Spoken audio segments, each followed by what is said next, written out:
I'm Richard with EV4U Custom Conversions. Just a quick update on our VW double cab transporter project. We've removed the transaxle, the axles and constant velocity joints, and we now have the new one to go in. So that's getting ready to go in with new constant velocity joints, so forth. We're also going to share with you the adapter coupler that's going in this particular conversion. We'll share that with you, and then remind you about our 3-day hands-on conversion workshops. The last one's coming up. The last one for this year is coming up this next month. I think it's the 17th through the 20th of August. Check the website for the exact dates. So let's take a little bit of a close-up and see what's been happening. Well, here's the original transaxle loaded in the box to return to the company that rebuilds them. And there's the old axles, constant velocity joints, soon to be replaced with new. And here's the reconditioned transaxle that will be going into place. We also replaced the front transaxle mount up there and have removed some of the components here that won't be used with the conversion. I'm thinking this little hole in here might be a nice spot for our power brakes, for our vacuum pump reservoir. See if we can relocate this, or if it's even needed. We'll take a closer look at that. Haven't opened it up yet. This hole over here, we kind of got the power steering stuffed in there temporarily, but it's going to stay in this area once we do the conversion. So have to come up with that mount and decide exactly how it's going to go. So you can see there's quite a bit of room in there.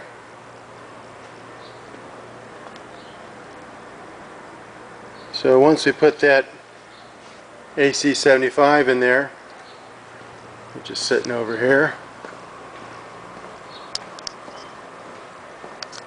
this is what's going in.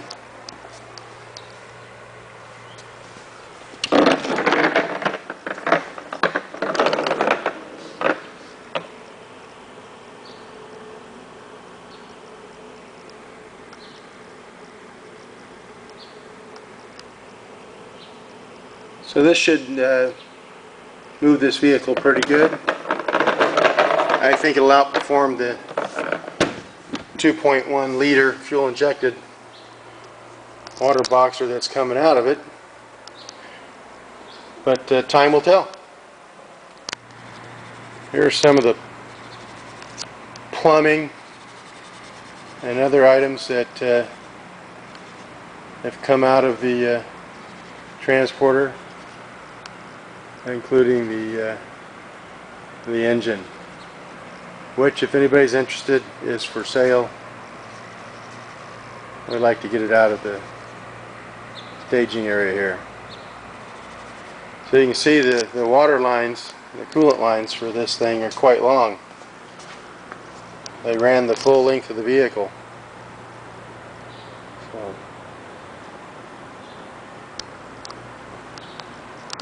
So anyway, let's take a look at the adapter. In this segment, we're going to talk about the adapter coupler that we're using in this project. In previous videos, you've seen the adapters and couplers that we normally use. We use a one-piece that has a couple of carrier bearings that support the coupler. that's built into the adapter housing. And the other one that we use is a 4-piece. There's a spacer ring that goes on the motor with the adapter plate, and then a taper lock coupler, which is 2 pieces, an inner and an outer. But for this project, we thought we'd use something different so that we could share with you probably the most produced adapter coupler setup for converters currently. And that is the setup that's made by Canadian Electric Vehicles. And they probably make a greater variety of adapters than anyone else. And so this is something that you can buy off the shelf for a lot of different vehicle makes, and happens to be true for what we're doing. So we're going to share that with you today. So it basically consists of the adapter, and looking at this, it appears to be a cast piece of aluminum. It's a casting that they then machine, and it's fairly lightweight. I didn't weigh it, so I don't have an exact weight for you. And this fits, several different applications. The other part of this is the coupler. It's a 1-piece coupler. It's got a keyway. It's got 3 set screws, Allen head set screws, that will lock it in place. And of course, this is the flywheel mating end, so it's machined to match our flywheel. And so it fits like that. Hopefully I'm staying on camera here, didn't get too low.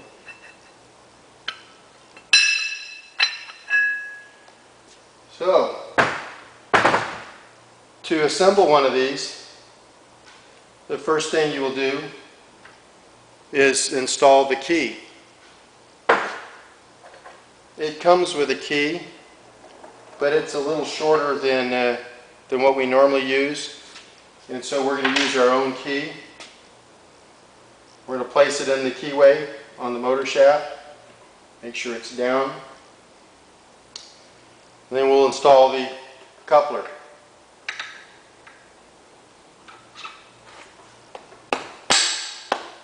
The key on this type is that you want to make sure that it is seated all the way down on the motor shaft, so it's all the way in.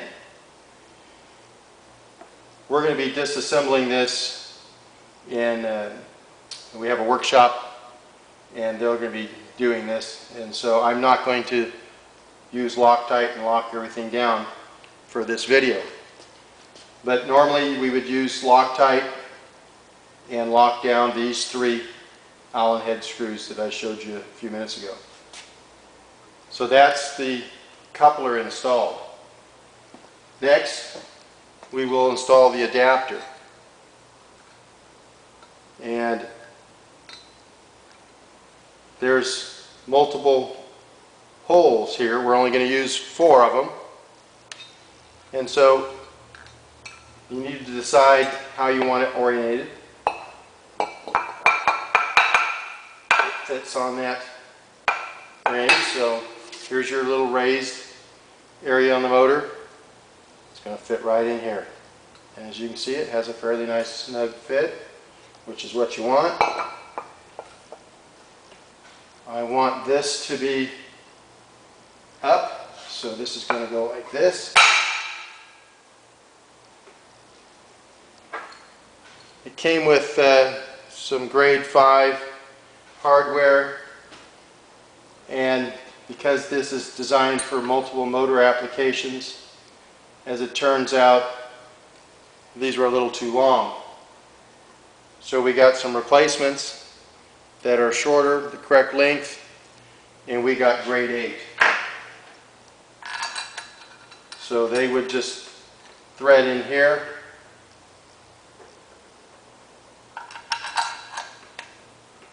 And I'm just going to finger them for right now. I'm not going to do it tight. I just want to just hold this adapter in place. Pull this out of here for a second. This is, get my fingers in there better without the washer for right now. I'm just going to snug two of them here. Like I said, just to hold this in place. Now,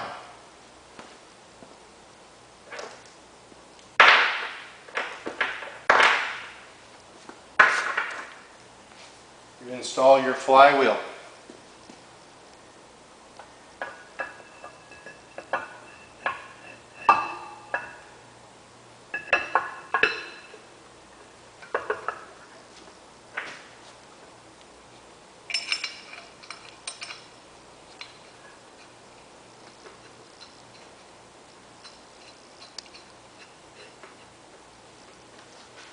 And again, I'm just putting these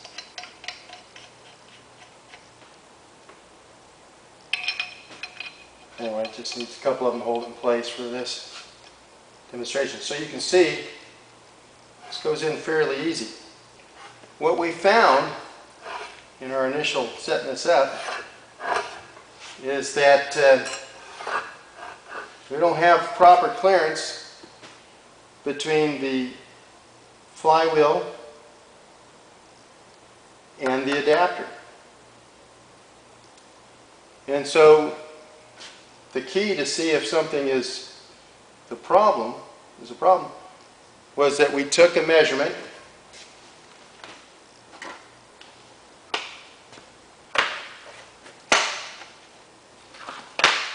of what some call the magic number, and we took that off of the stock engine. So we knew what this dimension was supposed to be from this mating surface here, where this mates to the transaxle, to this outer edge of the flywheel. And what we found was that this was the correct dimension.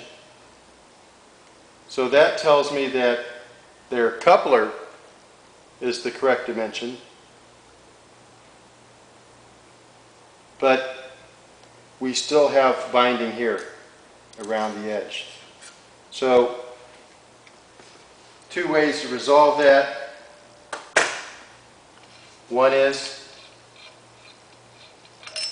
you could machine their adapter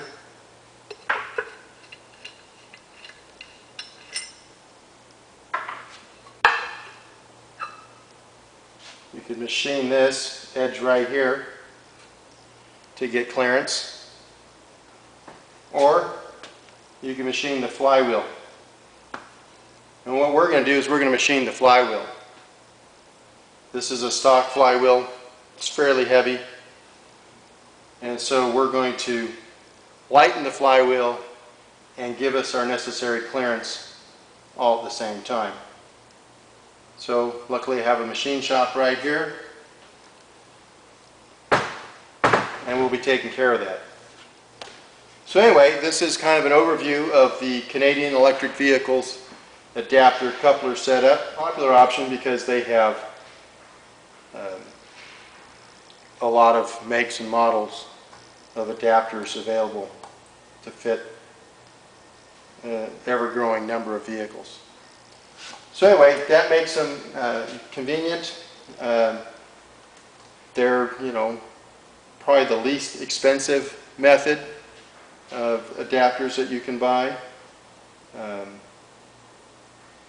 and still get a good adapter. These don't seem to really have any problems that I've ever heard of, and so I'm not making any recommendations one way or another. We're just simply sharing with you what's available.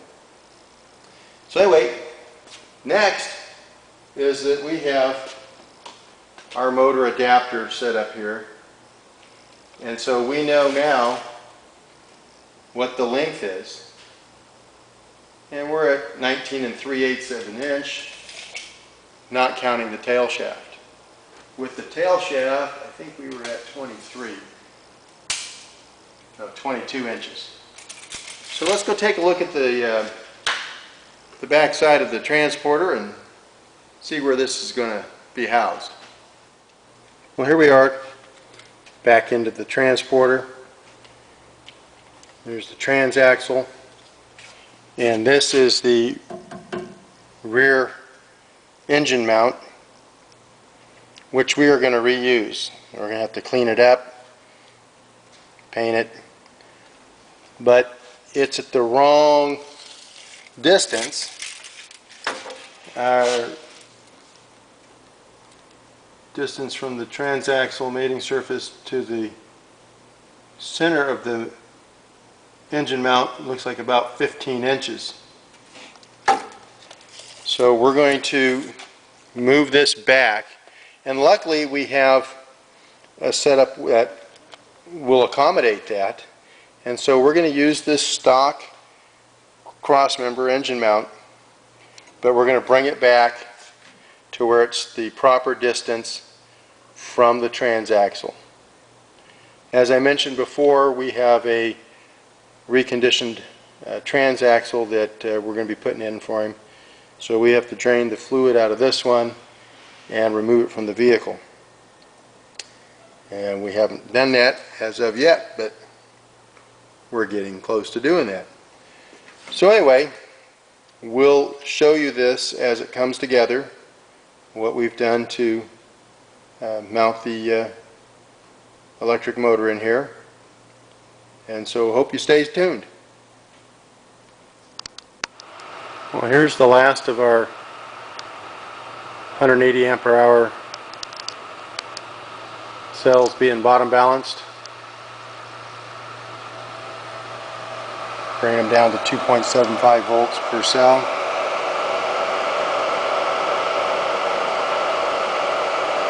The power lab is set at 2.65 volts. When this shuts off, allows it to bounce back, we should be right about 2.75, which is what we're shooting for. So just another piece of the big picture being finalized here. Want to learn how to do your own conversion? Well, join EV4U for a 3-day hands-on conversion workshop, where with 3 days of instruction and hands-on training, we give you all the information and knowledge that you will need to do it yourself. It's a lot of fun. We always have a good group of attendees. We've had people from all over North America, and this is just a beautiful area. We teach you some good food. We visit the 3 Shastas, or the overview of the 3 Shastas, where you can see Shasta Lake, Shasta Dam, and Mount Shasta. Some great photo opportunities. On Mondays we eat at a restaurant with a view of the lake and the marina and the Pitt River Bridge, which is one of the tallest double-decker bridges in the world. And so it has Interstate 5 on the top deck, and the lower deck is rail. So anyway, it's not all work. We do have some good times, and there are those that come a day early or a day early and stay an extra day just to enjoy the local beauty. But the number one objective is to learn how to do a conversion yourself. Once you understand the big picture, you'll realize it really is a very simple endeavor, and that what you pull out of your vehicle is 1,000 times more complicated than what you're going to put back in. And so it makes for a efficient, reliable, and simple vehicle that is just a pleasure to own and operate.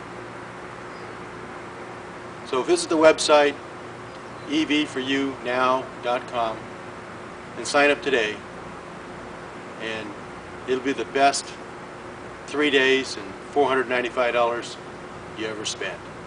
I guarantee it. Hope to see you soon.